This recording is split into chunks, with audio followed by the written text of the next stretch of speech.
Hello guys, welcome back. In this video, what you are going to understood? You are going to understood a bit in detail about CloudFront. So when do we use CloudFront, or so what are the issues that it can able to resolve? Those two you can able to understood. Let's say I have a static website. Now I hosted that website and in this S3 bucket. Now what happened is, so some of my users are present in US location, or some of my users are present in Europe location, but it was hosted in some other location, like in my S3 bucket. So during that time, whenever a user is trying to access my content which is present in this S3 bucket, which is present in not present in the same location of the user.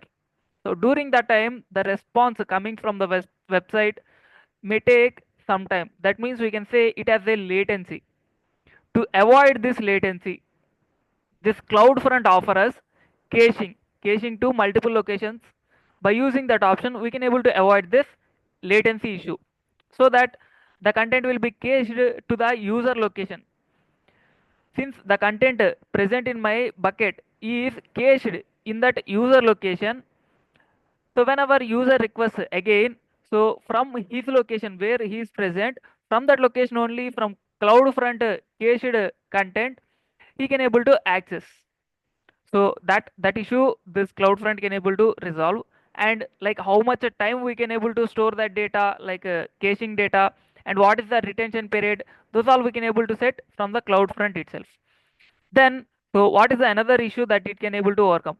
Let's say a user is trying to access my S3 bucket, or a user is trying to access my content directly present in my S3 bucket, or website that is present in my S3 bucket.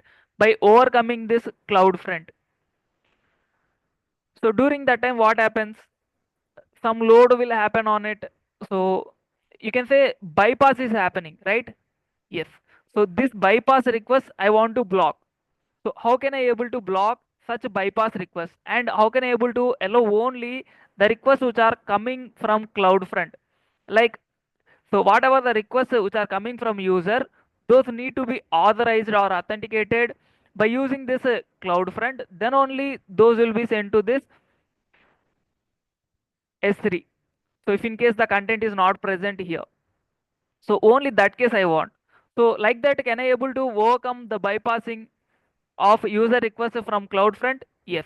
So you can able to even avoid bypassing the requests from CloudFront and directly requesting to this S3 by providing some sign-in management, or managing your sign-in in this CloudFront, where it will provide you some header, like request header, so that through that only the request will be sent to this S3. So that also you can able to control from CloudFront, like you can able to pass the headers, or you can able to provide some sign in through this, or you can able to do, or you can able to manage whether a user is requesting with some header. Then if it's valid, then if you want to pass it, then pass it, or if you want to remove the header from here, then you can able to remove, or if you want to provide your specific header, if a user is not passing any header, then it also possible from this CloudFront.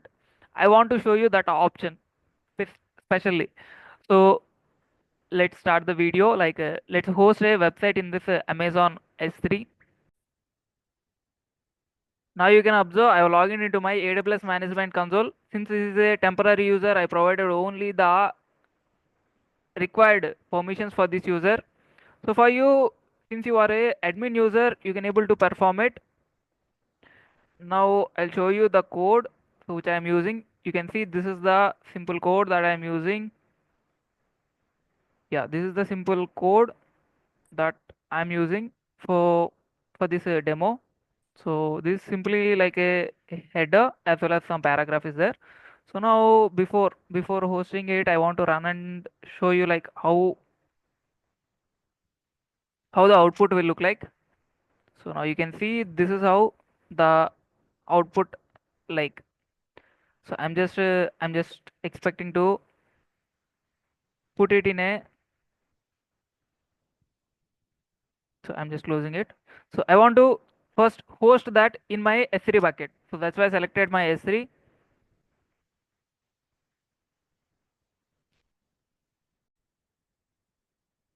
Since this is my first bucket, it was showing me like this. Now I'm going to create my bucket. So with some name, like a unique name we need to provide, like bucket, or you can say test bucket for one. So let's first, first, first let's check with whether it can able to statically hosted in my S3 bucket or not. After that, we'll use CloudFront for caching as well as doing or authentication and authorization purpose. So since I am creating a normal bucket, I enabled my ACL, and you can see I removed this block public access as well. I'll show you like after using CloudFront distribution, I'll even block accessing my bucket through like directly accessing my bucket. I'll block this as well. Now, so under advanced settings, from so right now just I want to create my bucket. Okay, I'm just now creating my bucket. After our bucket got created, we'll upload our, yeah, you can see our bucket got created. I'm just opening it. Now what I'm doing, I want to upload my index.html. This is the one file. I'm just pasting, or you can see drag and dropping. I'm that file, and you can see I'm just clicking on upload. The file uploaded successfully. I'm just closing it. Now, so under permissions tab, you have, or so under properties tab, you can able to see static website hosting. Currently it's a disabled state. I want to enable it and provide where my file is present is index.html. I'm just saving it. So I just enabled my static website hosting, and I provided like a bucket hosting is enabled. So if you try to access it now, then you can look like what you're getting, like access denied. The reason for that is the bucket is public, but not the objects which are present in it are public. Only the bucket is public, not objects. So if you want to provide public permission to objects as well, then you need to write some policy here in order to specify that your objects to be public. Now I want to edit this bucket policy to provide access to all the content which is present in my S3 bucket, and you can see I'm pasting some permission. So this is the ARN of my bucket. Like I'm just copying my bucket name, and here I'm pasting my bucket name. So now you can see, like, so for this bucket, every resource which are this star represents every resource which are present in this bucket. That means either so every object like a folder, or you can say file. So for all those, what I'm doing, I'm providing this action. So what is this get object? This action, what I'm doing, I'm allowing this action. For whom? For which principle? For all. So this is what I mentioned here in this policy. Now I'm just saving this. So now this bucket policy got saved successfully. So then, so let's now open the same, and I'm just reloading this page. You can see our hosted website is now visible. So right now, what we did, we just created an bucket, and we provided under properties, we enabled this static website hosting. Then we provided the permissions for the user by using this bucket policy. So that's it. That's what we did right now. Now I want to use CloudFront distribution, and by using that I want to host my, or you can say by using this CloudFront I want to do caching of my S3 bucket, or you can say I want to use this for providing access to the users or caching my content into America region or some other region I want to provide. So for that, I'm just clicking on create CloudFront distribution, and then here you need to mention what is the origin. This is my origin, so that's why I selected that.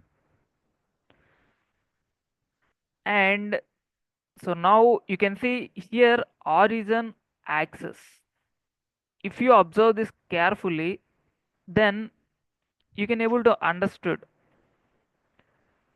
the sign in, like authentication and authorization permissions. So if you use this public, that means bucket must allow public access. Everyone can able to access this bucket. Like there is no authentication or authorization required for this for accessing this bucket. So during that time, you will allow your origin access as public. Let's say I want to provide a bit, like I want to provide a bit sign in, like you can say only I want the request through this distribution. I don't want no user will bypass this distribution and directly request my S3 bucket. So like that I want to provide some rules. Then so this is the option.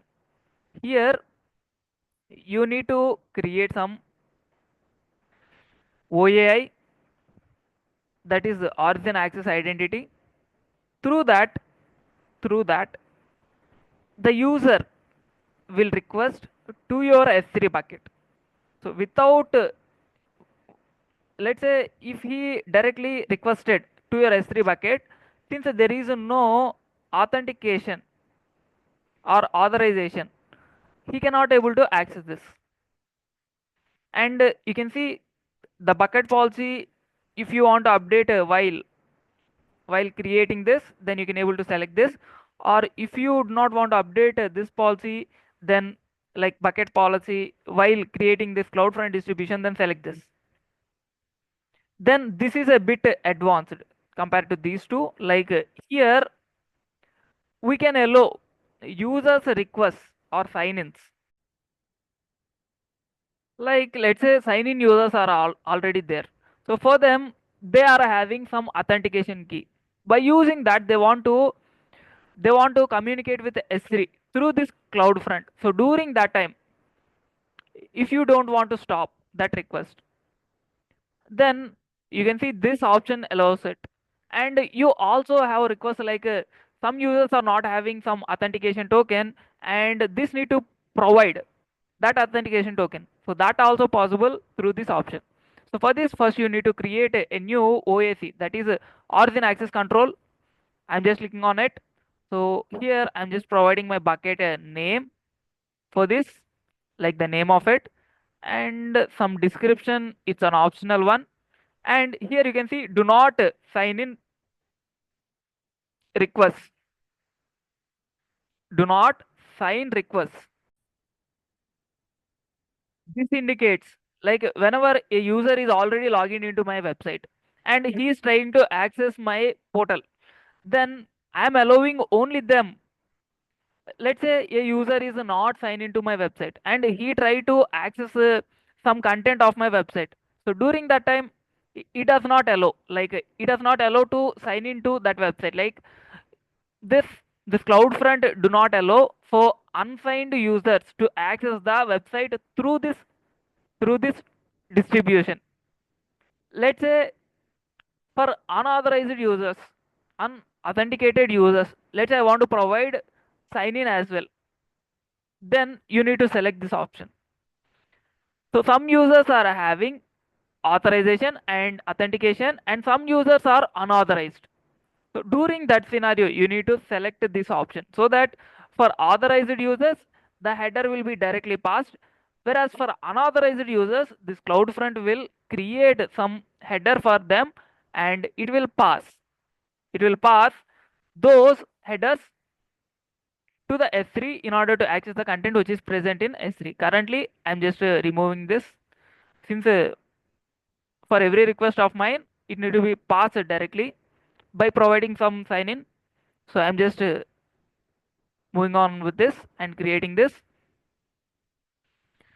So now you can see you must you must update a bucket policy.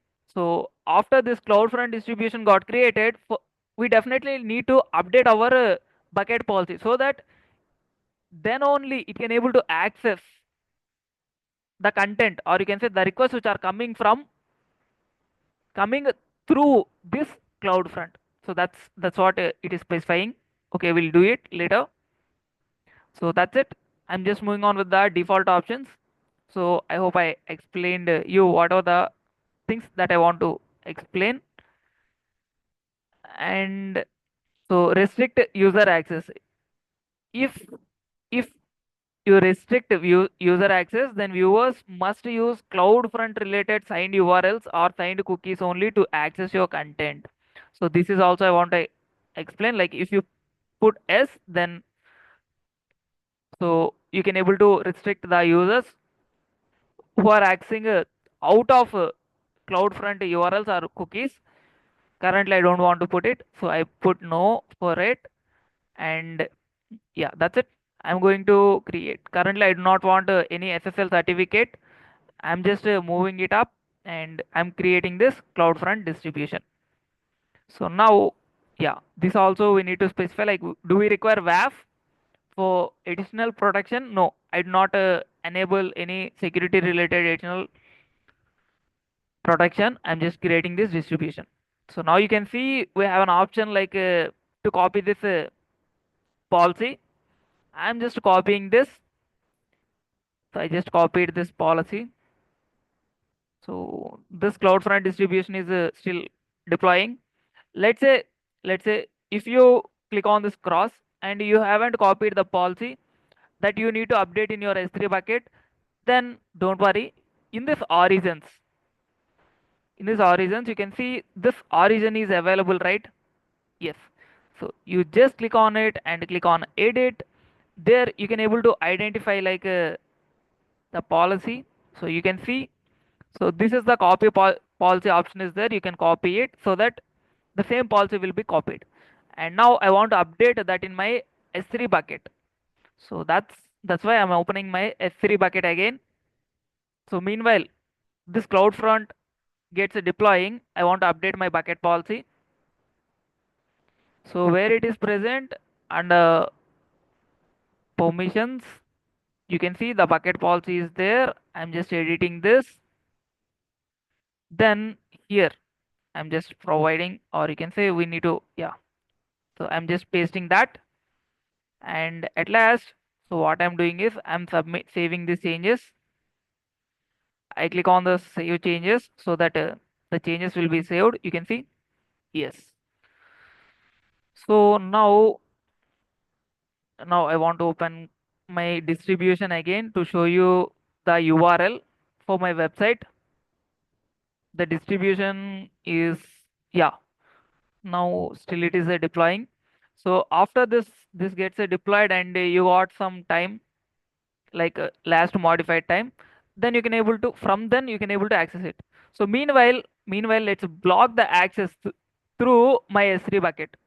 So you can see directly accessing, I'm trying to access directly through my S3 bucket. Previously it's loaded, but now you can see I'm getting this error. Now even I want to block. So from here I want to edit and block public access. I'm just blocking all my public access and saving this. I'm just confirming. So those who are the persons who are trying to access my policy or my bucket content without using this distribution, without using this CloudFront distribution, those requests I want to block. So that's why for that I've already provided some policy related rule. Now after this gets deployed, we can try to access it and check whether we can able to access or not. Okay, let it be in a deploying state only. Let's copy this CloudFront distribution name and paste it, and let's enter it. Let's see what response we'll get, like access denied. Okay, access denied message we got. Okay, we need to wait till this gets deployed. So then after we can able to access it. Now you can see it got deployed. Now I'm opening my web page and reloading it. So still access denied. I think we need to I want to only put this in North Virginia and America region. So that's why I'm changing this and resaving this. Okay. So it's again deploying. So let's wait till this gets deployed. You can also see like logs in this logging. You can see currently it's in disabled state. After it gets deployed, it will become like enabled state. So then we can able to access our domain through this CloudFront distribution. So let's wait.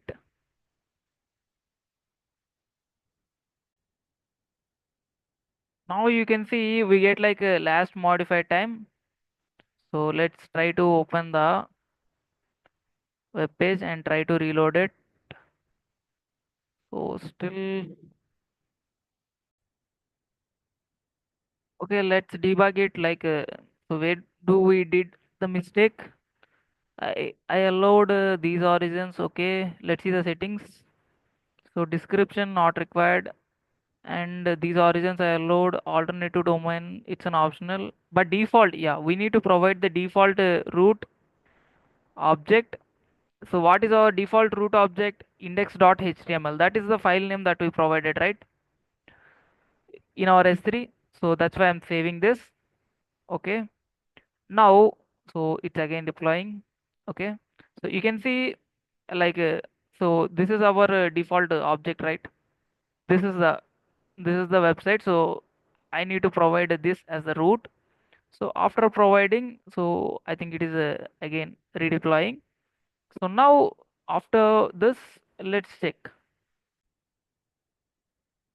Like we already checked through like directly through S3 bucket static website hosted URL, we are not unable to directly access our S3 bucket content or object anything or our website. But now since it was distributed through CloudFront distribution, we need to check or validate whether I can able to access through this CloudFront distribution domain name or not. So even though if you deploy it like many times or modify it many times, the distribution name was not changing. That you can able to observe here. Now you can see it's deployed again. Now let's reload the same page. Yeah, now you can able to see the website that you hosted in your S3 bucket. And after getting the website also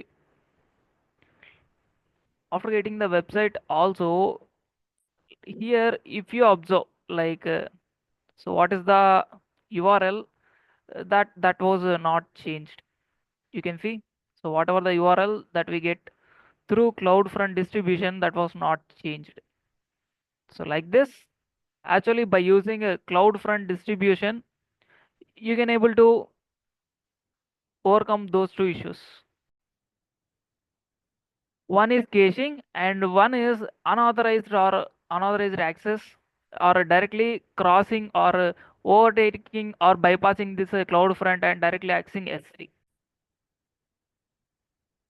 So not only these two, you also understood from this video like what are the common mistakes that we do and how to validate or debug them and how to again like make our CloudFront distribution to work well. I hope this video is contentful and you get some knowledge recap or knowledge from this video. If you really like this video, then please provide your feeling under the comment section and please like, share, subscribe and hit the bell icon to get the latest updates. So thanks for watching again. See you back in the next video with another interesting topic. Until then, bye bye guys.